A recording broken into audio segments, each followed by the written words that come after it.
Only a few fighters managed to climb the UFC rankings as fast as Khamzat Chimaev has done. The fighter has really no limitations at all, and after seeing how good he stood up against the second-ranked welterweight in the division, we can't help but wonder what's next for the Chechen-born Russian fighter. Even Dana White believes that Khamzat has passed the test with flying colors. Stay tuned as we're about to give you the latest updates on Khamzat Chimaev and the UFC, the toughest in the game. Khamzat has officially won over the promotion, including its president, Dana White, after putting on a spectacular show at UFC 273. Now, to be fair, Khamzat did take a good beating in between rounds, but he remained fierce and hungry throughout the fight, always looking for that single opening to put Gilbert Burns to sleep. And every time this guy wins, even his opponents can't help but acknowledge the energy he brings to the octagon. In an interview with TMZ Sports, Gilbert Burns told fans that he's never faced someone who hits as hard as Khamzat. On the other hand, the Boers remained surprisingly humble after the fight. In the post-match press conference, he told everyone that he had a lot of respect for Burns, although he did mention that he thought Burns would bring more power to the fight, but that's pretty much expected from Khamzat. He has a habit of outshining his opponents, whether that's inside or outside the octagon. Nevertheless, it looks like Khamzat has passed the hardest test yet, that too with flying colors. Passed with flying colors. UFC President Dana White has closely watched Khamzat become more and more popular over the years, and it isn't like Dana didn't know Khamzat was a good fighter. It's just that the Boers didn't have a strong resume.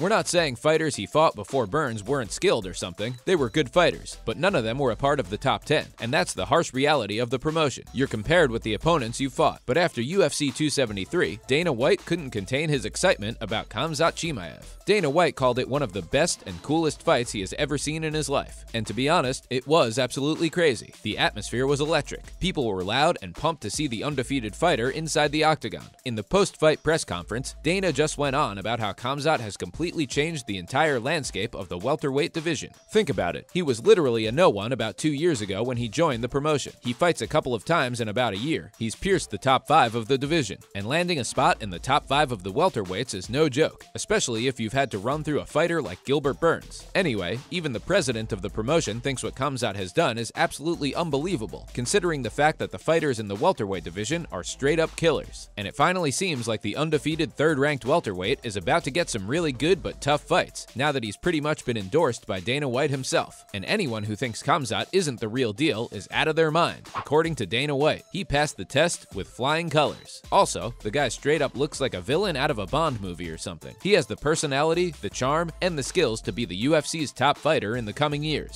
Mixed opinions. There were some mixed opinions about the fight though. Despite going into the fight as a favorite and emerging victorious, a lot of fans thought that the fight should have been scored at least a draw, if not in favor of Burns. Not to mention that they also thought Burns deserved a little credit for derailing the hype train, because let's face it was anything from an easy fight for Khamzat. He took some serious hits and he was messed up. A huge cut underneath his eyes, face covered with blood, and visible exhaustion. Clear signs indicating that a fighter is well matched against his opponent. But we're guessing that Khamzat sort of slipped away and won the fight, because even though he was a favorite, he was still an underdog if you think about it. Of course, fans wanted him to win, but they knew that Burns had an equal if not better shot at stopping Khamzat in his path. So, at the end of the day, it's the hype that helped Khamzat cross the finish line. And even though the Russian gangster has proven himself, he'll need to do it one more time before finally getting the recognition and status he deserves. What's next for Khamzat? So, what's next for the undefeated fighter? Well, he's been going after Kamaru Usman for some time now. He just really wants that title shot. Oh, and did you know that he'll be retiring once he becomes a UFC champion? Sorry, Khamzat, but we don't think that Dana will let you retire anytime soon now. He'll want to cash you out nice and slow. He'll give you a title shot, but not just yet. And if you ask us, Khamzat isn't ready for a title shot yet. He still needs to fight against 2 opponents like Burns to get that vital experience of fighting in the top 5. For now, we think that he'll be taking on Colby Covington in his next fight. Other news. Hard to get out of bed. Mike Tyson has beautifully summed up Conor McGregor's comeback in just 6 words. And when Mike Tyson says something, even his rivals sit down to listen. Because we're talking about a guy who was the baddest man alive at one point in time. Tyson thinks that McGregor's appearance in the boxing ring has disturbed his legacy as an MMA fighter. And when you think about it, Iron Mike is actually right. Imagine if you boxed and the next day you woke up with $40 million